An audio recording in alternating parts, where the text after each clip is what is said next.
बिस्मिल्लाहिर्रहमानिर्रहीम। अस्सलाम वालेकुम नादरीन, आप यूट्यूब चैनल देख रहे हैं। मैं इमरान खान हूँ। इससे पहले कि मैं रूटीन की खबरों की तरफ जाऊँ, एक अच्छी खबर है आपके साथ मैं शेयर कर देता हूँ। और वो ये है कि जो बहुत सारे लोग ओवरसीज़ हैं जो पाकिस्तान में नहीं रहते, चाहे वो यूरोप में रहते हैं, अमेरिका में रहते हैं, ऑस्ट्रेलिया में रहते हैं, गल्फ़ कंट्रीज़ में रहते हैं, तो वहाँ उन्हें चंद मुश्किलात पेश आती हैं। उनमें से एक मुश्किल ये भी है कि वो अपने बच्चों को जब कुरान पाक की तालीम देना चाहते हैं तो उनको कारी हजरात नहीं मिलते या ख़वातीन नहीं मिलती जो बच्चों को वहाँ तालीम दें, और वो इसको मैनेज नहीं कर पा रहे होते। टाइम मैनेज करना भी मुश्किल होता है। तो लिहाजा ये प्रॉब्लम बड़े लंबे अरसे से हम सुनते आ रहे थे। तो मेरे कुछ दोस्त हैं जिन्होंने बड़ी मेहनत करने के बाद, और ये 2-3 मुल्कों से इनका ताल्लुक़ है, इन्होंने पहले आपस में एक टीम बनाई और उसके बाद बड़ी मेहनत करके इन्होंने एक वेबसाइट तैयार की है। और ये बड़ी शानदार चीज़ है, बड़ी हाई टेक है। मैंने इसको ट्वीट भी किया हुआ है वैसे सोशल मीडिया पे, आप इसको देख सकते हैं जाकर। ऐसा है कि karivel.com, यानी ये लिखा हुआ भी आ रहा है आपके सामने। इसको जब आप खोलेंगे इंटरनेट पे तो आपके सामने एक वेबसाइट खुल जाएगी। ये एक जदीद तरीन वेबसाइट है और इसके ज़रिए से पूरी दुनिया में आप कहीं भी मौजूद हैं, किसी भी मुल्क में मौजूद हैं, आप इस पर रजिस्ट्रेशन करने के बाद ख़ुद भी कुरान पाक पढ़ सकते हैं और अपने बच्चों को या बच्चियों को भी कुरान पाक पढ़ा सकते हैं। यहाँ पे दोनों तरह की ऑप्शन है। मर्द जो है वो उस्ताद भी मौजूद है, ख़वातीन उस्ताद भी मौजूद है। ना सिर्फ यहाँ पे कुरान पाक की तालीम हासिल की जा सकती है, बल्कि इसके साथ साथ दीनी मसाइल भी पूछे जा सकते हैं। इसमें एक बड़ा ज़बरदस्त फीचर ये है कि वालिदैन जब भी फ्री हों, जब भी उनके पास वक्त हो और वो चाहें कि वो देखें कि उनके बच्चों ने आज कुरान पाक कैसा पढ़ा और कहाँ तक पढ़ा और कुरान क्लास के अंदर उन्होंने क्या सीखा, तो वो जो क्लासेस हैं वो रिकॉर्ड पड़ी हुई होती हैं इस वेबसाइट के ऊपर। तो अपने बच्चे की क्लास को हर वालिदैन के पास ये एक्सेस होगी कि वो जब चाहे खोल कर देख लें, और वो खोल कर देखें 24 घंटे में और देख कर उसको जान लें कि उनका बच्चा या बच्ची किस तरीके से कुरान पाक की तालीम में आगे बढ़ रहा है। तो आप चाहे दुनिया के किसी भी मुल्क में हैं, कहीं भी आप घूम रहे हैं, आप ट्रैवल कर रहे हैं, तो आपकी क्लास मिस नहीं हो सकती। ये आपको रेगुलर क्लासेस मिलेंगी। और जो इसमें उस्ताद हैं वो आला तालीमी याफ्ता हैं और उनके जो पे स्ट्रक्चर है या उनकी जो तनख्वाहें हैं जो उनको मिलती हैं, वो भी मुझे सुनकर बड़ी खुशी हुई। बहुत अच्छी तनख्वाहें उनको दी जा रही हैं और उनको बड़ी अच्छी ट्रेनिंग दी गई है और वो खासे पढ़े लिखे लोग हैं, वो मुख्तलिफ ज़बानों में बातचीत कर सकते हैं, तो कोई लैंग्वेज बैरियर का भी ज़्यादा प्रॉब्लम नहीं होगा। तो ये एक बड़ा ज़बरदस्त इनिशिएटिव है।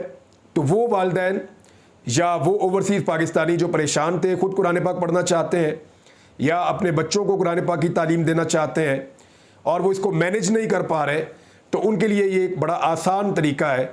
वो karivel.com पे जाएं, अपने आप को अपने बच्चों को रजिस्टर्ड करें और फौरी तौर पे क्लासेस का आगाज़ कर दें। जी नाज़रीन, अब आ जाए रूटीन की खबरों की तरफ। और जो सबसे बड़ी खबर है वो पाकिस्तान तहरीक इंसाफ का जलसा था जो इस्लामाबाद में होना था, लेकिन पाकिस्तान तहरीक इंसाफ ने इस जलसे को मनसूख कर दिया। अच्छा, इसमें पाकिस्तान तहरीक इंसाफ ने बाकायदा अनाउंसमेंट की है जलसे की मनसूखी की।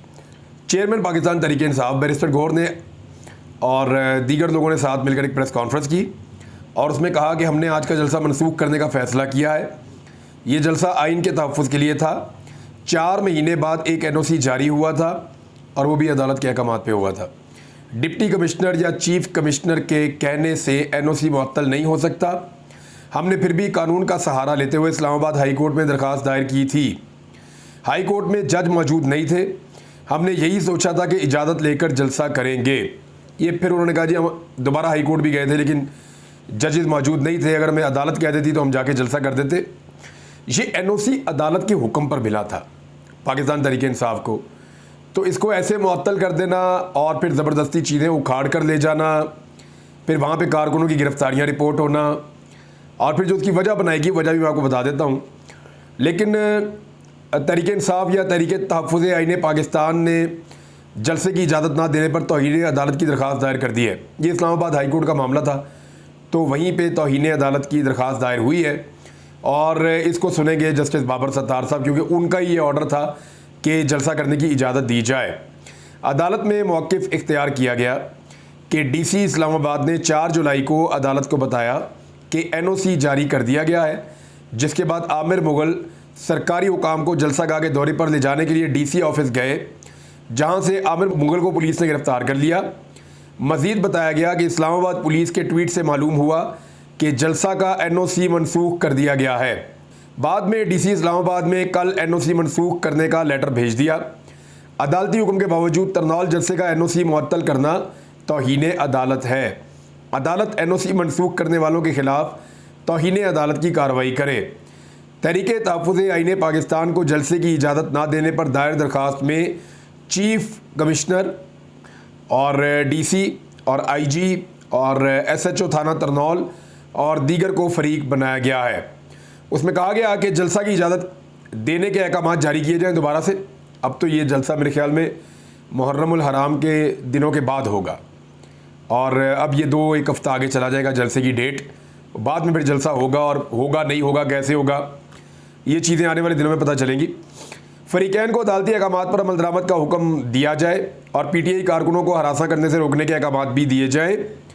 बैरिस्टर गौर समेत पाकिस्तान तहरीक इंसाफ की क़यादत इस्लामाबाद हाई कोर्ट पहुँची, जहाँ जलसे का इजाज़तनामा मनसूख करने की दरख्वास्त को समाअत के लिए मुकर्रर करने की इस्तदा की गई।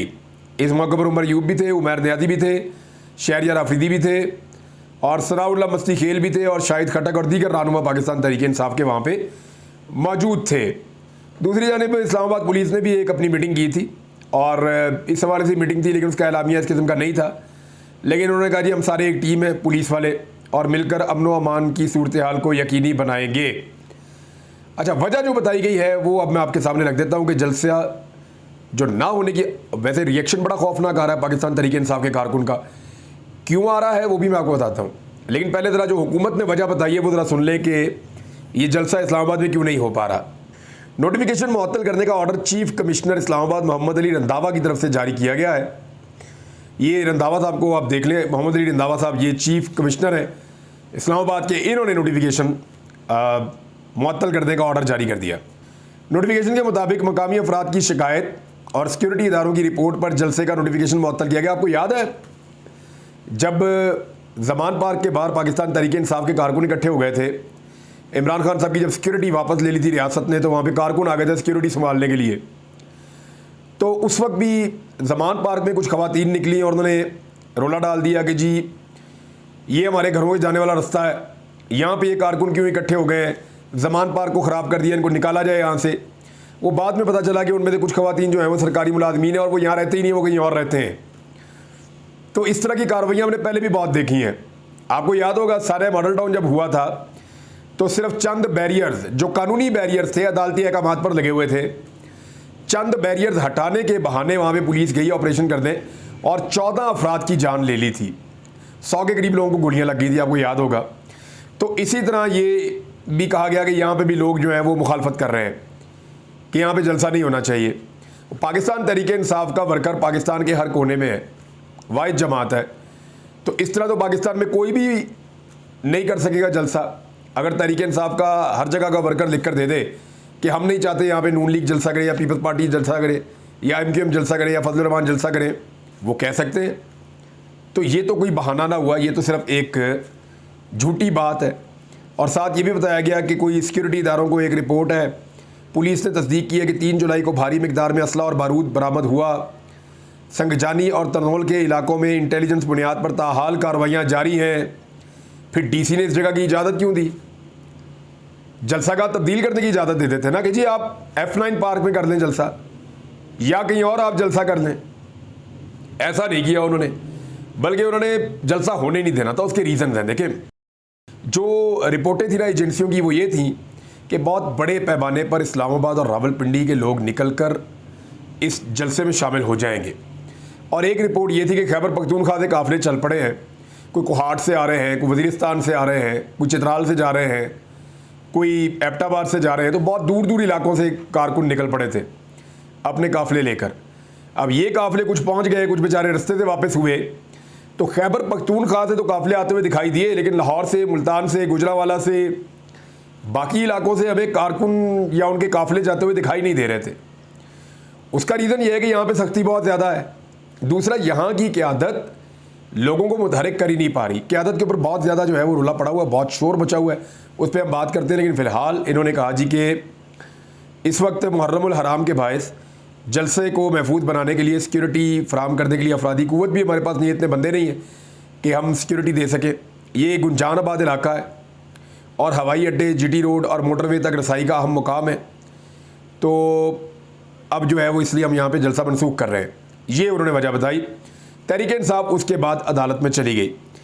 अब हो ये रहा है कि तहरीक इंसाफ के ऊपर सख्त तनकीद हो रही है और वो तहरीक इंसाफ के ज़्यादातर अपने कारकुन कर रहे हैं कि जनाब ये क्या बात है कि आप जलसा अनाउंस किया तो 4 महीने के बाद अदालत ने आपको अप्रूवल लेके दी, आपने इजाज़त ली, अब आपने जलसा अनाउंस किया, रात गए तक आप कहते रहे कि ज़रूर होगा ज़रूर होगा, लोग अपने काफिले लेकर निकल पड़े और एंड टाइम पे आपने जो है वो मनसूख कर दिया। जो रिपोर्टर्स वहाँ पे मौजूद थे ऑन ग्राउंड वो ये कह रहे थे कि ये एक ऐसा इलाका है जहाँ पे हुकूमत जलसे को नहीं रोक पाएगी, या कम से कम एक पॉलिटिकल एक्टिविटी तो होगी, कारकुन आएंगे, पुलिस रोकेगी, गिरफ्तार करेगी, पॉलिटिकल एक्टिविटी होगी ना। पूरी दुनिया में इस वक्त नून लीग की हुकूमत अपनी फस्तायत और अपने जबर की वजह से गंदी हो चुकी है। कारकुन आते, पुलिस उनको गिरफ्तार करती, कारकुनों की अगले दिन जमानतें हो जानी थी। लेकिन ये जो गिरफ्तारियों के मनाज़िर आने थे और ये जो गिरफ्तारियाँ और 2 नंबरी इस हुकूमत ने करनी थी इदारों के ज़रिए से, उससे ये मज़ीद पूरी दुनिया में एक्सपोज होते। देखें इस वक्त हुकूमत को चाहिए क्या? हुकूमत को चाहिए सियासी इस्तेहकाम, और सियासी इस्तेहकाम के लिए सबसे ज़्यादा मदद जो इस वक्त कर सकता है हुकूमत की, वो पाकिस्तान तहरीक इंसाफ की क़यादत है। वही मदद कर सकती है कि वो सियासी तौर पे अदम इस्तेहकाम पैदा होने वाले जितने अवामिल हैं उनको ख़त्म करती जाए। अब 2 तरीके हैं, एक तो ये कि हुकूमत खुलकर इजाज़त दे कि जी आप अपना जलसा करें और घर जाएँ, तो इसमें कोई अदम इस्तेहकाम नहीं होगा। वो आएंगे, अपना जलसा करेंगे, अपनी ताकत शो करेंगे, अपने मुतालबात रखेंगे, वापस चले जाएंगे। लेकिन हुकूमत डरपोक है, उनके पास पॉपुलैरिटी नहीं है, वो इमरान खान की पॉपुलैरिटी से डरते हैं। अब दूसरा तरीका ये है कि पीटीआई जलसे ही ना करे, क्योंकि अगर पीटीआई इस बात पे तुल गई कि उन्होंने जलसे करने हैं और हुकूमत इस बात पे तुल गई कि उन्होंने जलसे नहीं होने देने, तो फिर तसादुम होगा और तसादुम के नतीजे में अदम इस्तेहकाम पैदा होगा। और इस वक्त पाकिस्तान के इदारों की और हुकूमत की जो सबसे बड़ी ख्वाहिश है वो पाकिस्तान में इस्तेहकाम पैदा करना है, ताकि सियासी इस्तेहकाम के ज़रिए से मुआशी इस्तेहकाम आए। और मेरी दुआ है पाकिस्तान में आना चाहिए, सियासी और मुआशी इस्तेहकाम आना चाहिए। लेकिन जो फार्मूला अपनाया जा रहा है वो फस्तायत और जबर का है, उससे ये होता नहीं है। इसको करने के लिए अवाम की बात सुननी पड़ेगी, अवाम का मैंडेट अवाम को वापस करना पड़ेगा। उमर यूब साहब ने कहा कि डीसी इस्लामाबाद हुकूमत के टाउट बने हुए हैं, ये डीसी को डांटने से फ़ायदा कोई नहीं है, वो बेचारे मजबूर ऑफिसर होते हैं, लेकिन इनके ऊपर केसेस तो करने चाहिए ताकि इनके ऊपर दबाव पड़े, और अगर कोई कानून तोड़े तो उसके ऊपर कानूनी कार्रवाई होनी चाहिए ताकि आइंदा दूसरा शख्स कानून तोड़ते हुए 10 दफ़ा सोचे। अब मुझे एक बात समझ नहीं आती कि खैबर पख्तूनख्वा से काफ़िले बुलाने की क्या ज़रूरत है अगर तरनौल फाटक के ऊपर पाकिस्तान तहरीक इंसाफ जलसा कर रही है। तो यानी अली अमीन गंडापुर ने भी कहा कि खैबर पख्तूनख्वा से आने वाले काफ़िले कल इस्लामाबाद की सरहदों से टकराएंगे, ये स्टेटमेंट उन्होंने दिया था। क्या ज़रूरत है खैबर पख्तूनख्वा से काफ़िले लाने की? क्या इस्लामाबाद और रावलपिंडी के लोगों ने पाकिस्तान तहरीक इंसाफ को वोट नहीं डाला? इस्लामाबाद की तीनों सीटें 50-50 हज़ार की लीड से तहरीक इंसाफ जीती है, और इतनी और इससे ज़्यादा की लीडों से रावलपिंडी की 13 सीटें पाकिस्तान तहरीक इंसाफ जीती है। जहाँ पे चारों तरफ की 16 नशिस्तें आप जीते हैं, वहाँ पे आपको दूसरे सूबे से बंदे बुलाने की क्या ज़रूरत है? आपकी तो आवाम यहाँ मुकामी जगह से पूरी हो जानी चाहिए, जुड़वा शहरों से, और इतनी बड़ी तादाद में लोग निकलने चाहिए। ये तो सिर्फ क़यादत का काम है कि क़यादत आवाम तक मैसेज कैसे पहुँचाती है, आवाम को कैसे मोटिवेट करती है और उन्हें कैसे जलसागाह तक लाती है। अगर सारा का सारा बोझ अली अमीन गंडापुर पर डालना है या खैबर पख्तूनख्वा के लोगों पर डालना है या खैबर पख्तूनख्वा की हुकूमत पर डालना है, तो फिर मेरे ख्याल में पंजाब के अंदर जो सियासतदान है उनको रिज़ाइन कर देना चाहिए या उन्हें सियासत से दस्तबरदार हो जाना चाहिए। थोड़ा सा हौसला भी करना पड़ेगा। देखें, अब सबको आप इमरान खान के साथ जोड़ नहीं सकते, हर एक की अपनी अपनी मजबूरियां भी होती हैं। बाद औक़ात आपको, क्योंकि पाकिस्तान तहरीक इंसाफ के कुछ लोग ये कह रहे हैं कि इमरान खान साहब ने कहा कि बगैर NOC के जलसा नहीं करना, आप NOC लें और अदालती अहकामात के मुताबिक आप जलसा करें। अब NOC कैंसिल हो गया, लिहाजा हम दोबारा NOC लेंगे और जलसा करेंगे। ये तो हुई एक बात। लेकिन क्या इमरान खान साहब बाहर होते और वो बाहर मौजूद होते हुए उनको ऐसे NOC मिलता और NOC कैंसिल कर दिया जाता, तो आप सब मुझे ये बताएं, बेशक नीचे कमेंट में लिख के बता दें, मैं अगले वीलॉग में बता दूंगा आप क्या कह रहे हैं।